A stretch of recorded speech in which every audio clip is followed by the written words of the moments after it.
उपमुख्यमंत्री अजित पवार आज पुणे दौऱ्यावर सकाळी 9 वाजता चांदणी चौकातील कार्यक्रमाला लावणार उपस्थिती, तर विभागीय आयुक्त कार्यालयातही अजितदादा राहणार उपस्थित. मातोश्रीवर आज दुपारी 12 नंतर ठाकरेंच्या शिवसेनेच्या पदाधिकाऱ्यांची बैठक. पश्चिम महाराष्ट्रातील पदाधिकाऱ्यांची होणार बैठक. उद्धव ठाकरे करणार मार्गदर्शन. भाजपाने सदस्य नोंदणीत रचला नवा इतिहास. महाराष्ट्रात 1.5 कोटी सदस्य नोंदणी पूर्ण, तर 1.5 कोटी सदस्य नोंदणी करणारा भाजपा पहिला पक्ष. अमित गोरखे आज घेणार मुख्यमंत्र्यांची भेट. मंगेशकर रुग्णालयाने सादर केलेला अहवाल खोटा, असा भाजपा आमदार अमित गोरखेंचा दावा. बोरिवलीतील व्यापाऱ्यांसाठी मनसेकडून मराठीची शाळा. मोक्ष प्लाझा मॉलमध्ये भरणार मनसेची शाळा. मॉलमध्ये मोठा बोर्ड लावून देणार मराठीचे धडे. सांगलीत बँक ऑफ महाराष्ट्राच्या कार्यालयावर मनसेची धडक. मराठीचा वापर होत नसल्याचा मनसेचा आरोप. अधिकाऱ्यांना धारेवर धरत करण्यात आली निदर्शने. उल्हासनगरमध्ये विद्युत शवदाहिनीसाठी महाराष्ट्र नवनिर्माण सेनेचं आंदोलन. अंत्यसंस्कारासाठी लाकडांचा वापर कमी करण्यासाठी विद्युत दाहिनीची मागणी.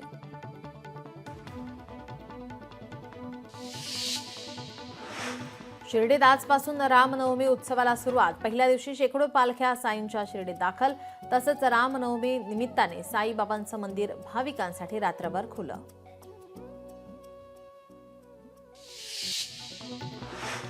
ठाण्यातील आनंद चॅरिटेबल ट्रस्ट आयोजित चैत्र नवरात्री उत्सव या निमित्त जांभळी नाका शिवाजी महाराज मैदान येथे रश्मी उद्धव ठाकरे यांच्या हस्ते देवीची आरती संपली.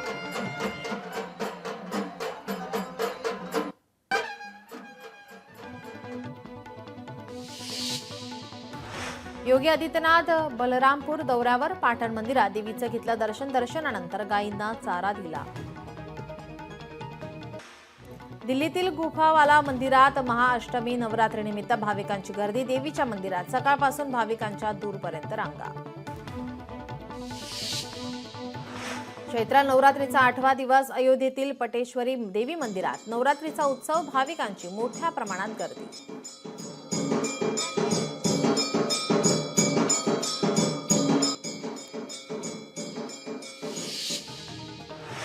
नवी दिल्लीतील छतपूर येथील श्री आद्य कात्यायनी शक्तीपीठ मंदिरात पहाटेची आरती. आज नवरात्रीच्या 8व्या दिवशी महागौरीची पूजा.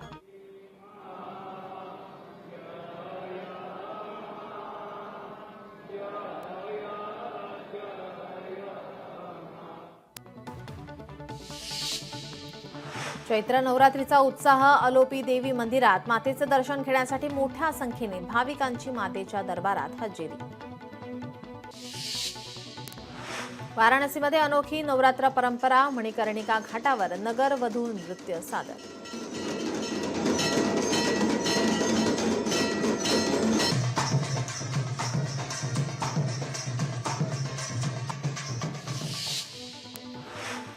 जम्मू काश्मीरमध्ये नवरात्रीचा उत्साह. जम्मू काश्मीरमधील वैष्णोदेवी मंदिरात दूरपर्यंत भाविकांच्या रांगा. देवीचा गाभारा फुलांनी सजवला. मध्य रेल्वेच्या मेन आणि ट्रान्स हार्बर लाईनवर मेगा ब्लॉक. माटुंगा ते मुलुंड स्थानकादरम्यान अप आणि डाऊन धीम्या मार्गावर सकाळी 11:05 ते 3:55 ब्लॉक. भारतीय रेल्वेमध्ये पहिल्यांदाच हमालीची सेवा ऑनलाईन पद्धतीनं सुरू. पोर्टर ऑन कॉल ही सुविधा सुरू. सध्या ही सेवा वापी आणि वलसाड स्थानकावर सुरू करण्यात आली. एसटी महामंडळाने एप्रिल 2024 ते फेब्रुवारी 2025 या कालावधीत प्रवाशांकडून 21,35,291 रुपयांचा दंड वसूल केला. एसटीनं प्रवास करणाऱ्या प्रवाशांची विशेष तिकीट तपासणी मोहीम राबवण्यात येते.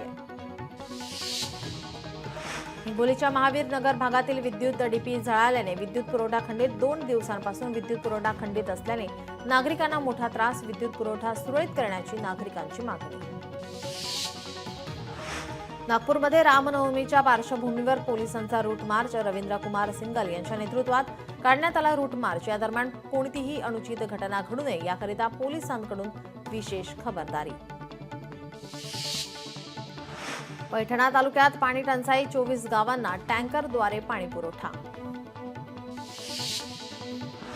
नवी मुंबईमध्ये वाहतूक विभागाकडून विशेष मोहिमेचं आयोजन. या मोहिमेअंतर्गत वाहतुकीस अडथळा निर्माण करणारी 1039 वाहने आणि नो पार्किंगमध्ये उभी करणाऱ्या 409 वाहनांवर कठोर कारवाई. उल्हासनगरमध्ये विविध ठिकाणी झाडे उन्मळली. आता अनेक ठिकाणी झाडे पडल्याने गाड्यांचं नुकसान. अग्निशमन दलाकडून झाडांच्या फांद्या बाजूला करण्यात आल्या. धाराशिवमध्ये संत गोरोबा काका मंदिराच्या मुख्य प्रवेशद्वाराचा प्रश्न थेट राज्य सरकारच्या दरबारात. 2 दिवसांपासून सुरू असलेलं उपोषण मागे. बदलापूरमध्ये सांडपाणी वाहून नेणारी वाहिनी फुटल्याने मोठ्या प्रमाणात दुर्गंधीयुक्त पाण्याचे फवारे रस्त्यावर वाहत असलेल्या दुर्गंधीमुळे नागरिकांना त्रास. वाशिम कृषी उत्पन्न बाजार समितीत सोयाबीनच्या दरात वाढ. तर तब्बल 6 महिन्यानंतर दर 4,600 रुपयांवर. मात्र आता पुन्हा दरात वाढ होत असल्याने शेतकऱ्यांना किमान हमीभाव मिळण्याची आशा. वाशिम जिल्ह्यातील कृषी उत्पन्न बाजार समितीमध्ये नव्या हळदीची आवक. रिसोड बाजारात हळदीला 15,475 रुपये भाव, तर गटूट हळदीला 14,310 रुपये क्विंटलपर्यंतचा भाव. लातूर जिल्ह्यातील काही भागात अवकाळीचा फळबागांना फटका. भाजीपाल्यांचंही काही ठिकाणी नुकसान. पंचनामे करून मदतीची शेतकऱ्यांची मागणी. पैठण तालुक्यात सीसीआयकडून 1,32,400 क्विंटल कापसाची खरेदी, तर 7,521 रुपये प्रति क्विंटलचा सर्वोच्च दर शेतकऱ्यांना देण्यात आल्याची माहिती पैठण बाजार समितीचे सचिव यांनी दिली आहे. वाशिममध्ये अवकाळी पावसामुळे हळद, बिजवाई, कांदा आणि ज्वारी पिकांना फटका. यामुळे शेतकऱ्यांमध्ये निराशा. नुकसानग्रस्त पिकांचे तातडीने पंचनामे मदत देण्याची शेतकऱ्यांची मागणी. पुण्यातील कर्वेनगर काकडे सिटी जवळ उड्डाणपुलावर कारचा अपघात. उड्डाणपुलावर गाडी झाली पलटी. छत्रपती संभाजीनगरमध्ये रिक्षाला अचानक आग लागली. सीएनजी रिक्षाला आग लागताच शेजारी असणारी रिक्षा देखील जळाली. अग्निशमन दलाकडून आग विझवण्यात यश. डोंबिवलीचा रील स्टार सुरेंद्र पाटील याला नाशिकहून ठाण्याच्या खंडणी विरोधी पथकानं केली अटक. सुरेंद्र पाटीलकडून घटस्फोटित महिलेवर करण्यात आला अत्याचार. डोंबिवलीच्या रामनगर पोलीस ठाण्यात गुन्हा दाखल. मूर्तिजापूर तालुक्यातील हादगावमध्ये एका शेतकरी कुटुंबाच्या घरी रात्रीच्या सुमारास दरोडा टाकल्यानंतर घरमालकाचा हृदयविकाराच्या झटक्याने मृत्यू. या घटनेनंतर परिसरात खळबळ. जालन्यात तडीपार करण्यात आलेल्या गुंडाला पोलिसांनी केली अटक. त्यांच्यावर गोंदी पोलीस ठाण्यामध्ये गुन्हा दाखल. नांदगाव पेठमध्ये 40 किलो गांजा जप्त. या प्रकरणी 5 जणांना अटक. अमरावती शहर पोलिसांच्या गुन्हे शाखेची कारवाई. वाशिम जिल्ह्यात कर्कश आवाज करणाऱ्या 17 गाड्यांवर कारवाई. शहर वाहतूक पोलिसांची कारवाई. सिंधुदुर्गातील वैभववाडी तालुक्यात बिबट्याचा वावर. बिबट्याने गुरे शेळ्या मारल्याने परिसरात भीतीचं वातावरण. वन विभागाने केली बिबट्याला जेरबंद. नवी मुंबईमध्ये आढळलाय दुर्मिळ साप आणि या सापाला सर्पमित्राकडून जीवनदान. सापाला नैसर्गिक अधिवासात सोडण्यात आले. सायन पनवेल मार्गावर उभ्या असलेल्या डंपरला मागून येणाऱ्या डंपरची धडक. या भीषण अपघातात चालकाचा दुर्दैवी मृत्यू.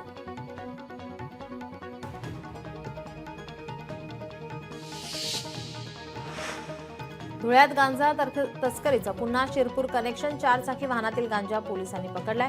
6,82,000 रुपये किमतीचा 31 किलो गांजा पोलिसांनी केला हस्तगत.